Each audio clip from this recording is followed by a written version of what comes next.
బాలు పోనీలే పాపం కొత్త పెళ్లి కొడుకు కొత్త పెళ్లి కూతురు కదా అన్నట్టు కారులో ఎక్కించుకుంటే ఈ మనోజ్ మాట్లాడే బిల్డప్ మాటలకు బాగా కోపం వస్తుంది. వీడికి చూడు ఎలా బుద్ధి చెప్తాను అని కారు దిగి కారు దగ్గర 4 స్టెప్పులు వేసుకొని డ్యాన్సులు వేసి లోపలికి వెళ్ళి రే కారు దుకాణం పెట్టేసింది దిగి నెట్టాలి అనేది చెప్పడంతో ఇక మనోజ్ ఉండి రే ఇప్పుడే రా పెళ్లి చేసుకుంది మాతో నెట్టిస్తావా కొత్త పెళ్లి కొడుకు కొత్త పెళ్లి కూతురు కదరా అనేది అంటూ ఉంటే ఒరే స్వామి పెళ్ళే కదరా అయ్యింది ఇంకా ఏమవలా ఏం కాదు ఇప్పటి నుంచే బ్రతుకుబండి ఎలా నెట్టాలో అర్థమవుతుందిలే పోయి దిగి నెట్టండి అనేది చెప్తూ అటు మనోజ్ని ఇటు రోహిణిని ఇద్దరితో కారు నెట్టిస్తాడు. ఇక వాళ్ళు నెట్టలేక నెడుతూ ఉంటే మీనా ఏమో అయ్యో పాపం కదా అన్నట్టు మాట్లాడుతూ ఉంటుంది. ఇక మొత్తానికి సరాసరి గుడి దాకా నెట్టిస్తాడు.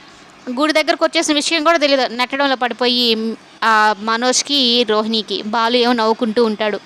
మీనాను చూసి ఇప్పుడైనా స్టార్ట్ అయిందా లేదా అన్నట్టు మీనా అడిగితే కార్కి ఏమైందని కార్ బాగానే ఉంది కదా కావాలని వాడు మాట్లాడిన బిల్డప్ మాటల కోసం నేను వేసిన శిక్ష అన్నట్టు చెప్తే అయ్యో ముళ్ళకంప అన్నట్టు తిడుతూ ఉంటుంది. ఇక కార్ దిగి రే స్టార్ట్ అయింది లేరా అని అయితే అంటూ ఉంటే అమ్మయ్యా స్టార్ట్ అయిందా పద రోహిణి ఏసీ వేసుకుని కూర్చుందాము అన్నట్టు మనోజ్ చెప్తూ ఉంటాడు అనమాట.